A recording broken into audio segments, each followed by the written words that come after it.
Hello everyone. In this video, we are going to verify Stokes theorem for this F vector, where S is the open surface of the rectangular parallelepiped, which is formed by the planes, okay, by help of these boundary lines. So here, this boundary lines is the above the XOY plane. Okay, I let you explain later after drawing the diagram what is this meaning of above XOY plane. Okay, let's come to draw the diagram. So as we have discussed in the previous problem, it is important to draw the diagram. The first step, we have to draw the diagram for the given data. Understand that? So it is clearly said the given diagram is going to be rectangular parallelepiped, right? So you know what is the parallelepiped? It is a three-dimensional shape with 6 faces. So you have to draw a rectangular parallelepiped with this given data. Understand that? Okay, let's come to here. So I already have drawn the rectangular parallelepiped diagram. So here, this is this line I'm going to take as y-axis, and this one x-axis, this one z-axis. Okay, so this point and this one and this one. Okay, these 4 points I need. This is the important point. So I want to know what is this 4 point, because this is the bottom of the surface. Understand that? So this is the bottom of the surface. So already we have discussed in the previous problem. So the given information, that means the given data, the open surface, S is the open surface which is above the XOY plane, which means this is XOY. So the given surface is above the XOY plane, which means the bottom surface is this one. Okay, this is open surface. Remaining surface have been closed. Understand that? So here we are going to verify the Stokes theorem for this given information. Okay, so we are using Stokes theorem to calculate how much the rotation is moving, or in which direction towards it is going to move. Okay, to calculate that we are using Stokes theorem. So here to calculate the rotation in the surface, okay, is equal to the rotation in the boundary line. This is the boundary line because this rectangular parallelepiped are open in the bottom space, right? So this is the bottom surface, it is open. So we are going to calculate the rotation in these 4 boundary line. So that has to be equal to the surface of the rotation of this surface. Understand that? Let us verify. Before I am going to verify, I need what is this 4 point. Okay, so let's come to here. This is the origin. Obviously, it is going to be 0, 0, 0. All 3 axes is going to be 0. Let's come to here. It is x-axis. So we have the value only in x. So x varies from 0 to 1. So this time x is 0, remaining axis is x is 1, and remaining axis is 0. Let's come to this line. So this line is y-axis. This time we will be having only the value in the y coordinate, right? So remaining coordinate will be 0. Let's come to this point. So this is the line from y-axis and this is the line from x-axis. So what do you mean by here? Here we will have only x value and y value. So what is x varies from? It is going to be 1 and y is going to be 2. Okay, remaining z coordinate is 0. Okay, after you plotting these 4 points, let's come to Stokes theorem. So this is the Stokes theorem for slide statement. So I already have written the statement. Okay, what is there in the statement? The rotation in the boundary line is equal to the rotation in the surface. Understand that? Okay. Now you take right hand side. So I am going to take right hand side. Just write what you have in the right hand side in the formula. So this is what I have in the right hand side. So I need to calculate all these one by one. So first, let us move to calculate what is del cross F vector. To calculate del cross F vector, which means this is the rotation. Okay, to calculate this rotation, you have a formula. This del cross F vector can be expanded as in the determinant. Okay, in the determinant, in first row you have to write the vector component. It is I vector, j vector, k vector, right? Let's come to write in the second row. You have to write the dou component. In third row, you have to write f component. It is f1, f2 and f3. Okay, let me know how I have picked what is f1, f2, f3. Let's come to problem.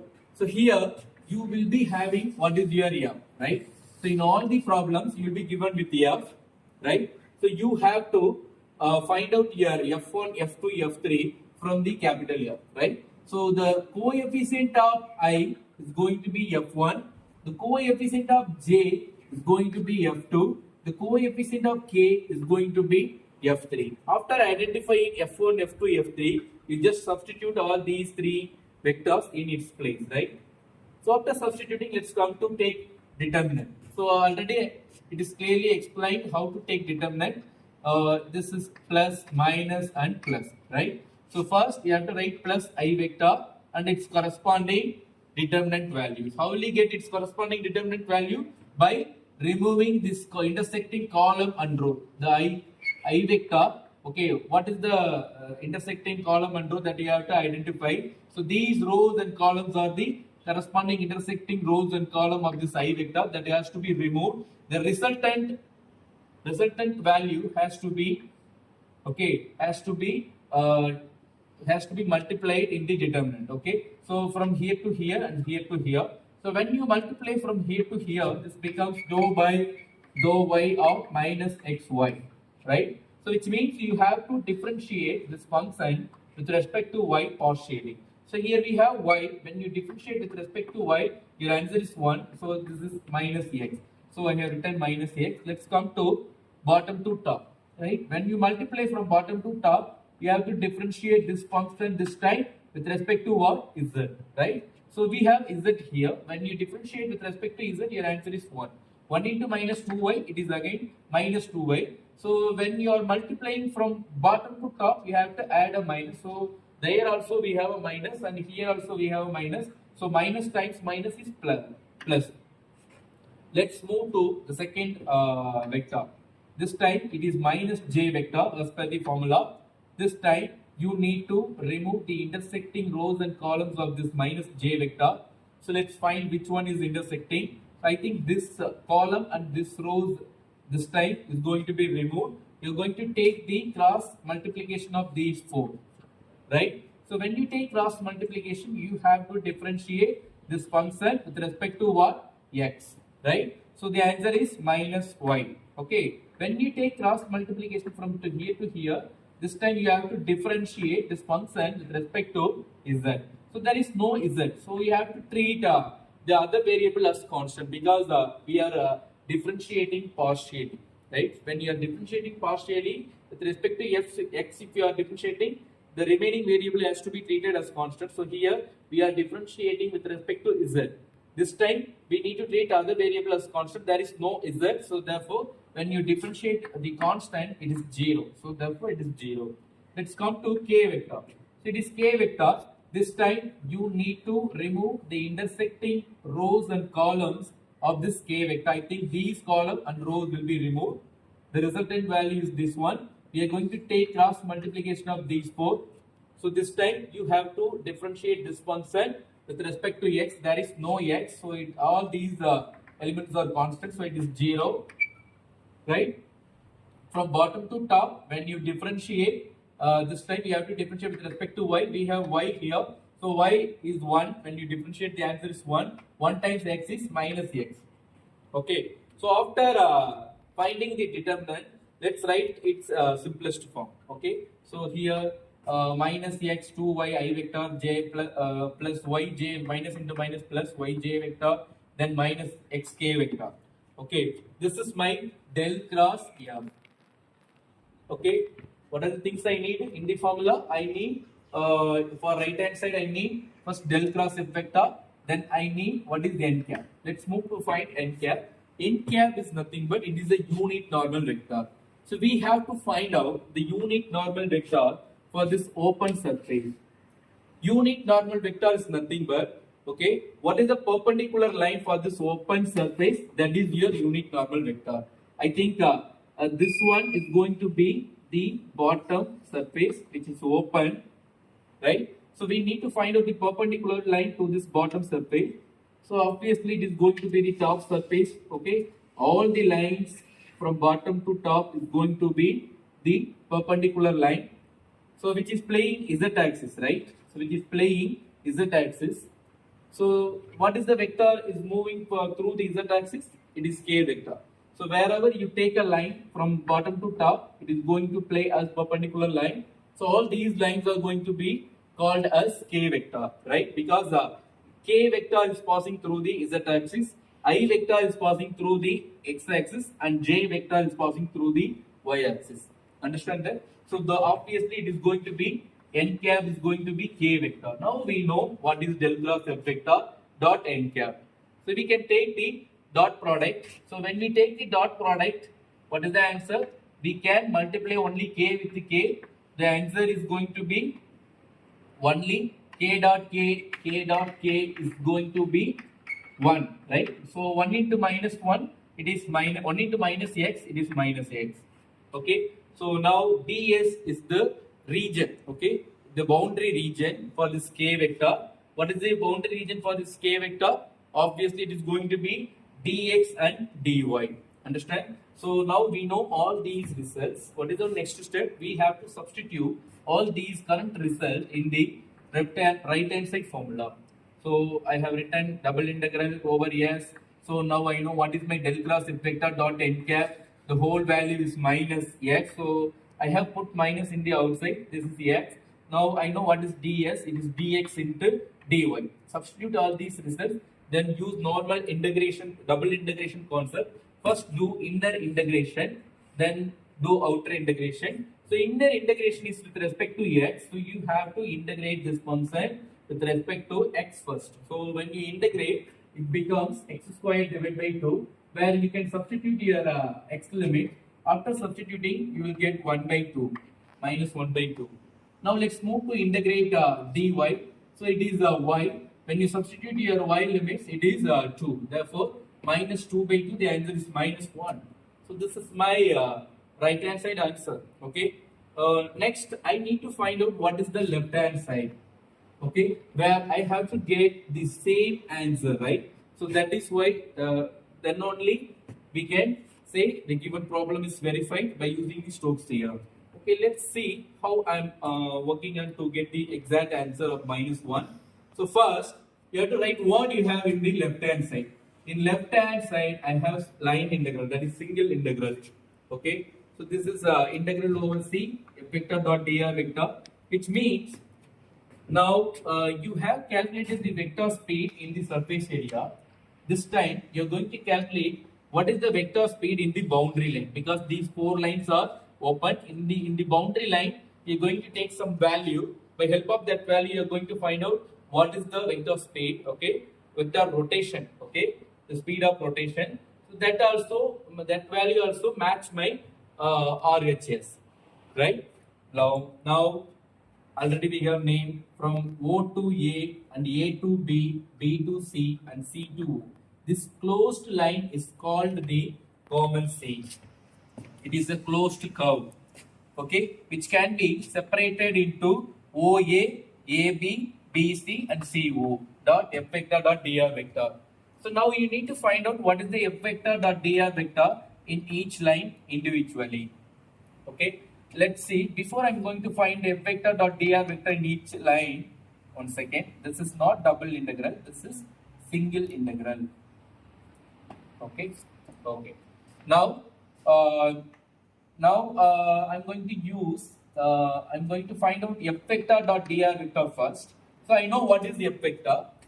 This is my f vector. In the question, it is given clearly. So you just write what is your f vector. So I have written. Then dot product, then let's come to write dr vector, right? So here the dr vector can be written as per the vector you have in the f vector. Suppose if you have I vector and only I vector and j vector, then you have to write your dr vector dx I vector plus dy j vector. If you have only I vector, your dr vector is also dx I vector. If you have three vector, that means I vector, j vector, k vector, then you have to write the dx I vector plus dy j vector plus dz k vector. Okay, according to your vector component in the capital F vector, you have to write your dr vector. Okay, it's been clearly said in the previous problem also. Now, after taking dot product of these two, it becomes xy dx minus dx z dy minus xy dz. Okay, this is my f vector dot dr vector.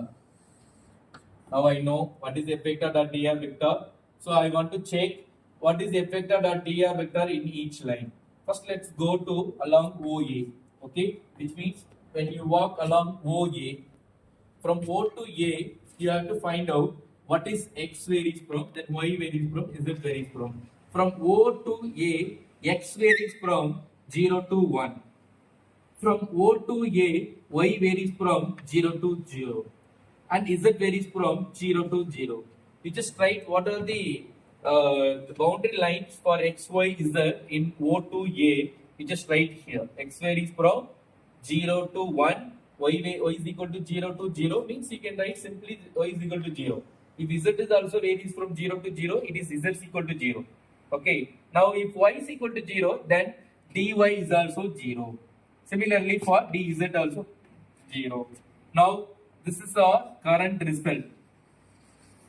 We have to substitute this current result in our f vector dot dr vector for along OA. Now let's come to along OA, f vector dot dr vector. So what are the things you have here that has to be substituted in the f vector dot dr vector? So dy is 0, dz is 0. Obviously, this one is going to be 0 and this one is going to be 0. Let's come to here. Here we have y is equal to 0. So we have y. So y, x, dx, all these are in multiplication. So if y is 0 means the entire term will be 0. Therefore, along OA, the entire answer is 0. Let's come to along AB. This time you have to measure what is the x varies from, y varies from, and z varies from A to B. This time x varies from 1 to 1, z varies from 0 to 2, sorry, y varies from 0 to 2, and z varies from 0 to 0. You just write what are the information you collected from the diagram here. So x varies from 1 to 1 means can be written as simply x equal to 1. Y varies from 0 to 2 and z varies from z 0 to 0, it is z equal to 0. If x equal to 1 means it is constant. When you differentiate with respect to 1, it is 0. Similarly for dz is also 0. This time you have to substitute all these results in your f dot dr vector for AB. Let's come to f dot dr vector. This time what are the values are 0, dz is 0. So the last value again 0. This time dy is not 0 but dx is 0. Let's come to here. Here we have x z. Let's go to there z is 0. So all these are in multiplications. Therefore the entire value is 0. Let's come to along BC. So from the diagram, in the same way, you have to collect the x, y, z variation. That means the boundary lines. So from B to C, x varies from 1 to 0, y varies from 2 to 2, z varies from 0 to 0. So just write the collected information here.